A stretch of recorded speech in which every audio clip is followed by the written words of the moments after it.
Alright, in this video I'm going to be talking about my top 15 short games. Games that you can play in a sitting. The times for these are based off How Long to Beat, which is a very useful website. So these should be 4 hours or less, and these are going to be arranged from longest to shortest. So the higher on the list it is, the shorter it is. Now for me, for video games, I think a lot of people are like, I want long games. Like that to me is what's worth it in a video game. I completely disagree with that notion. For me, I want a memorable experience. I want something that's going to stick with me. And oftentimes with these games like these, they're like 3 hours, 2 hours long, but I still just remember how I felt playing them. Whereas some, let's say a 20-hour game, I'm like, I don't remember a single moment of that game. I love trying a lot of different things. The shorter the thing is, the more likely I am to, I'll go check it out. So if you're like-minded in that regard as like me, then this is the list for you. Number 15 is Pokemon Snap. So I had not played this ever as a kid. Obviously, I knew about it. And you could argue, okay, because it's supposed to be about 4 hours long. You could argue it could take way longer depending on, how difficult it is for you to figure out how to progress. But I got through it in a sitting. I really, really loved it. I knew the premise. Obviously, you take photos of Pokemon, but to me, it was just so cute and engaging, and I was glad I could finally experience this iconic game. I describe it as it's like you're in like a theme park ride as you're going along, and these things pop out. Honestly, a theme park version of this would fucking rule. I thought it was so charming. Played on my Let's Play channel, ProZD Plays Games. Go check it out, ProZD Plays Games. But it was so fun. Loved it. Number 14 is Firewatch. Firewatch is a game where you're basically in a fire watchtower in a national park, like a forest, and you're having these conversations, like walkie-talkie conversations with this woman. The acting in it is so good. It's Rich Sommer and Sissy Jones. And I actually had the pleasure of working with Rich on BlackBerry. And I told him when I was, chatting with him, like, hey man, like, you were great in this game. And he was like, yeah, no, we recorded it over Skypes or calls or whatever. And in a lot of voice acting stuff, you don't get to actually hear the other person, but they actually had conversations with each other, which is you can tell it really does come through the chemistry, the writing. It's really fantastic. And it's got kind of some creepy stuff too. I really was sucked into it. I know some people don't like these sort of they call them walking simulators. Although I think, for me, I'm just more into the story. I don't need it to be super video gamey. So some of the entries on this list might not be your cup of tea if you don't like that style of game. I like that style because I'm kind of here for the story and the characters. And Firewatch, great game. 4 hours long. Number 13 is Inside. So I've played Limbo, and I thought Limbo was good, but Inside I liked more. But it's a very similar style of game. Side scroller, very creepy. This one's kind of like a dystopian world, and it just goes in a wild direction. I very much remember the sort of last part of this game. It's pretty crazy. For a lot of games on this list, I don't want to give away too much because again, they're 4 hours or less, so you just kind of have to play it. I'm going to give you the vaguest description and hope that that's enough. Creepy dystopian side scroller, very cinematic, and it just goes in a wild direction. That's all I'll really say. If you like Limbo, I think Inside is even better. Number 12 is Portal. Everyone knows Portal, but it slaps. I actually very semi-recently played Portal 2 for the first time. I know, crazy that I had missed out on it for so long. And that's great too, but that first game, it's just pure puzzle rooms. GLaDOS, obviously, she's an amazing character. Great voice acting, very funny writing. Some great moments that are, were memed to death, but we're still, I get it, they're great moments. And just the whole Portal gun mechanic is ingenious. It's ingenious in 2, it's ingenious in 1. It's really interesting physics puzzles, and the controls are really nice too. Once you just kind of get it, the freedom of what you can do in the room and discovering how to progress, really satisfying. A really ingenious, satisfying puzzle game.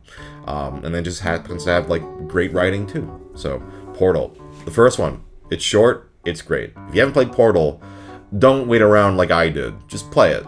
Both of them. They're great. Number 11 is Later Alligator. This is a very charming adventure, sort of point and click game. The animation is done by Small Boo Animation, who they're amazing. Very funny stuff. And yeah, it's just silly. And man, the animation is just so charming and good. It's pretty light. Like, you're not gonna, have like a super hard time solving the puzzles in this. That's not really what it's about. It's about just like very funny interactions, funny little mini games, all put together with this very appealing presentation of the animation. And I'm not usually a point and click guy, but this is one that like, it's like I loved like the Humongous Entertainment games as a kid. And this kind of felt like something in that vein of like, it's light, it's fun, great to look at, really charming. So I really enjoyed Later Alligator. Number 10 is a really cool game called Tacoma. And this is a game where you're on a space station. And the game, basically, you like go to like an area, and then they have these like sort of 3D silhouettes of characters, and you're playing through a conversation that they had, or conversations they were having. And so the models will like walk around and like do stuff, and you can like choose to follow that one and see what they were doing, or you can rewind and fast forward stuff, and like you're just figuring out and piecing together what happened. The acting is great. With a lot of these games, for me, the acting really is a big part of it. And I just thought the whole sort of like conceit of the game was really cool. Like, just seeing conversations unfold, but you have control over what you listen to first and what you follow. It's cool. You can only do this really in a video game, and I love these types of games for that, and that they explore how you can tell a story in interesting ways. And I love this kind of shit. This shit is right up my alley. Number 9 is Her Story. This is probably, if not my favorite, one of my favorite games on this list. Like, if you only choose one game to play, although I think you should play all of these, Her Story is amazing. It is a game where you type in words, and it will pull up like snippets of this woman being like interrogated. That's all I'm really gonna say. Is you just type a word, it'll pull up clips where that word is in there, and you're piecing together what happened. And oh my god, it's amazing. It's just the way you can discover stuff on accident. Like, everyone will play this game and experience it in a different way. But when you stumble upon certain like big, like just crazy twists, and you're like, oh, that's what's happening, or that's why she said, it's so good. I cannot stress how much I love this game, and I love watching people play it. Like, I'll just be like, hey, you haven't played this game? I want you to experience this game, and I want to see how it, like, I want to do this on the Let's Play channel at some point, because it's just, I can just watch people play this over and over. God, so good.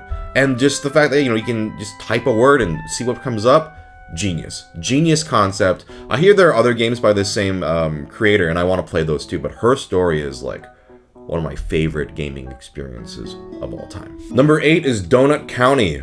This is a very charming game, really appealing art style.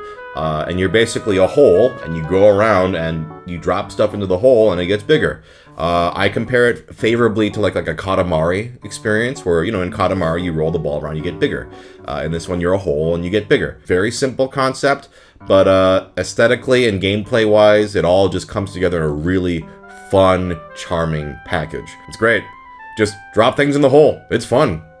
Go play it. Number 7 is Journey. I've talked about Journey before. It's a very unique game, and you are a little guy, and you're kind of going through a big, expansive space, and you might encounter people along the way. That's really all I need to tell you. Like a platformer, it's, there's no dialogue or anything like that, but it's beautiful to look at, and just the experience of your experience playing it is really unique and cool. I haven't really played a lot of games like this, where that's the thing of like, you might come across another player, and what's that like, and what happens?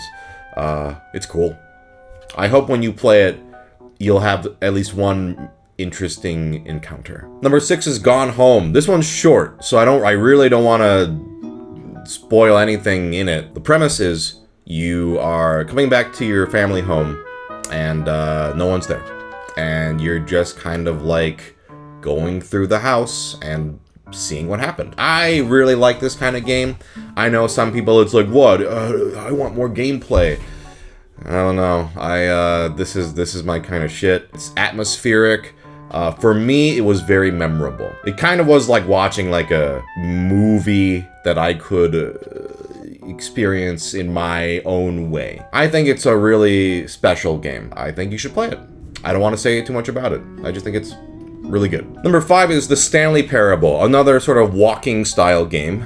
You start out, basically, you're in an office building at a desk job, and then you just walk and make decisions. And there's a narrator, a very funny narrator, who sort of describes what you're doing.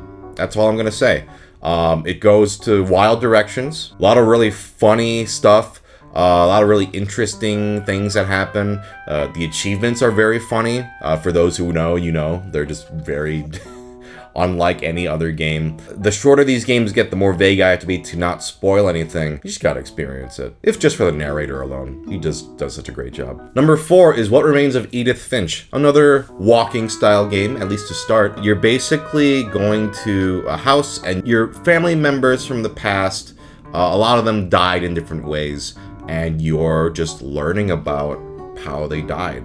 And each one is presented in a very different, unique way. There's some really haunting stuff in this game.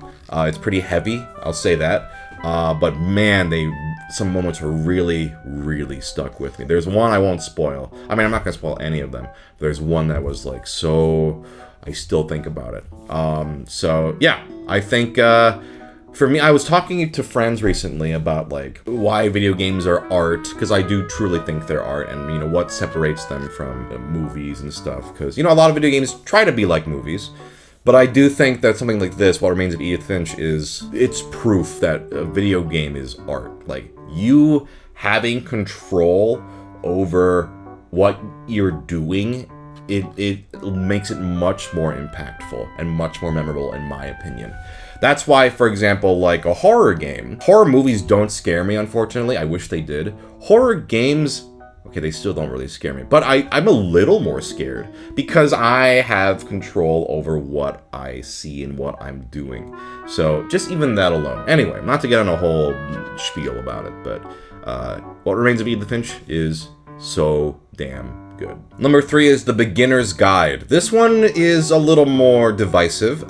This is basically, I think, a companion piece to the Stanley Parable. I would not play this before the Stanley Parable, but if you really liked that game, The Beginner's Guide is like kind of about the creator's thoughts and the nature of what games are. We don't know how much is autobiographical, how much isn't, but I kind of like that about this game. Man, this is vague, but it's so short. I think if you liked Stanley Parable, you'll get something out of The Beginner's Guide. I really enjoyed my experience with it. It's not going to be for everybody. I think Stanley Parable I can pretty much recommend to anybody, and you'll have a good time with it. Beginner's Guide is a little more of a specific taste, but I still think it's worth playing. If you like Stanley Parable, you should play Beginner's Guide kind of afterwards. Number 2 is A Short Hike. This is a very cute, I'm finding that I love that cute aesthetic with, like Donut County and later Alligator and stuff. And so A Short Hike is really beautiful looking, really cute, and you're just doing a hike. You're hiking up the mountain, and you have different little encounters and things you can do, and it's pretty freeform in that regard. That's the game. And then the ending is, I think, just a wonderful sort of end cap to it all. Listen, I hate hiking. I can't stand hiking for real. But a cute little hike in a cartoon video game? Sign me the fuck up. And finally, number 1 is Sananara Wild Hearts. This is a music game. You're basically like going through these very beautifully animated like segments. It's like action platform kind of to the rhythm. And you're like fighting these bosses and stuff. The soundtrack is great. And it's a very melancholy game. It's basically about heartbreak and the past, and that's really the theme of the game. The music's so good. I love how it looks. And you can play it. It's like a movie. Like you can. I mean, assuming you don't struggle too much with it. It's pretty short. I mean, I keep talking about the music. I love the music. There's a song called Begin Again in it. I love that song so much. Kind of gives me like Tetris Effect music vibes a little bit. The music in this game, which I love Tetris Effect as well. It's a really cool, unique game. I love kind of music style games and rhythmy kind of games, and so I enjoy this one a lot. All right, that was 15 games that you can play in 4 hours or less. Let me know in the comments. I'm always looking for games like this that you can just, you know, sit down, just knock it out in a day. I mean, I'm specifically looking for 4 hours or less. When people are like, "Oh, it's a 10-hour game. That's a sitting." I'm like, "No, that's kind of long." Unless the game's really good. But 4 hours or less, I'm like, yeah, that's like a pretty good. That's a good filling experience. So yeah, if you have any games like that you would recommend that you think I would enjoy based off my list, let me know in the comments. Otherwise, go play one of these, and I'll see you in the next one. Peace.